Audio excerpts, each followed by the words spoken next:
Fabrice Balanche, je suis maître de conférence en géographie à l'Université Lyon 2. Je travaille en géographie politique, géopolitique sur le Moyen-Orient et plus particulièrement la Syrie depuis plus de 30 ans maintenant. J'ai vécu 10 ans en Syrie, au Liban. Je fais beaucoup de terrain parce que, à mon avis, c'est l'essentiel si on veut comprendre ce qui se passe dans cette région. C'est vraiment vivre parmi la société syrienne et évidemment parler la langue, parce que sans ça, on a évidemment des contacts très restreints. Et puis, voilà, quand on travaille sur un conflit, il ne faut pas rester à étudier ce conflit depuis Paris en utilisant les réseaux sociaux. Il faut aller sur le terrain. Ce conflit marque un tournant dans la relation internationale parce qu'il a mis fin à 25 ans d'hégémonie occidentale depuis la chute de l'Union soviétique. Le champ du signe de cette hégémonie, ça a été la chute de Kadhafi en Libye. Et ensuite, les Occidentaux ne sont pas parvenus à faire tomber Bachar el-Assad parce que la Russie, l'Iran, la Chine en sous-main, ce qu'on appelle l'axe eurasiatique, a bloqué.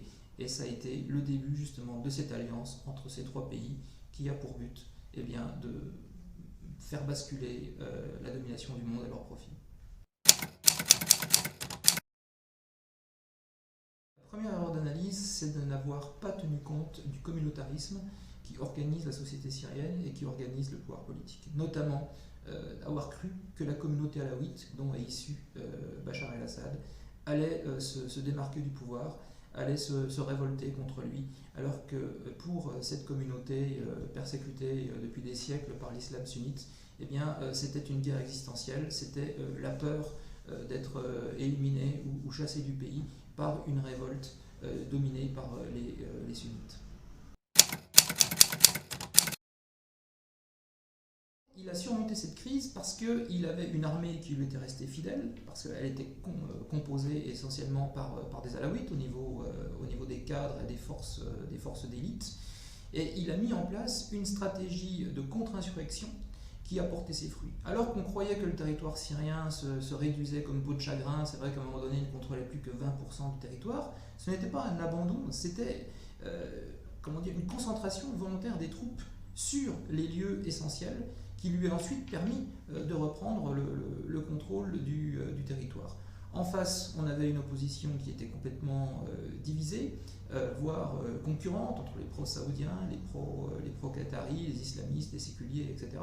Et ils n'ont jamais réussi à représenter une alternative crédible, à la fois aux yeux des Syriens, mais à la fois aux yeux des Occidentaux, qui se sont mis justement à douter de la possibilité d'avoir une alternative à Bachar el-Assad. Un avenir extrêmement sombre, un pays qui est détruit. Nous avons plus du tiers de la population qui a quitté le pays et qui vraisemblablement ne reviendra jamais. On a encore un potentiel de migration du fait de la misère, du fait des combats qui se maintiennent dans le nord, puisqu'il y a encore un tiers du territoire qui échappe au régime et dont l'avenir est assez aléatoire. Et puis, la question également, c'est que va devenir la Syrie si on a une extension du conflit à Gaza. La Syrie est utilisée par les Iraniens comme base logistique, pas encore comme base de combat, mais ça pourrait devenir. Et là, on pourrait de nouveau avoir un embrasement de la Syrie. L'assaut principal, c'est qu'il faut arrêter de jouer aux apprentis sorciers, de vouloir changer les régimes, imposer la démocratie par la force. Ça ne fonctionne pas, ça n'a pas fonctionné en Irak, ça n'a pas fonctionné en Syrie, et bien au contraire, Bachar el-Assad est en place pour encore 20 ans, 30 ans, parce que l'opposition est éliminée, et le pays se trouve sous la coupe des Iraniens, comme l'Irak aujourd'hui. Bon, c'est vrai qu'avec de toute façon le retour de la guerre froide, on se demande si les Occidentaux ont encore les moyens de jouer aux apprentis sorciers, parce que cette fois, ils se heurtent à l'axe eurasiatique.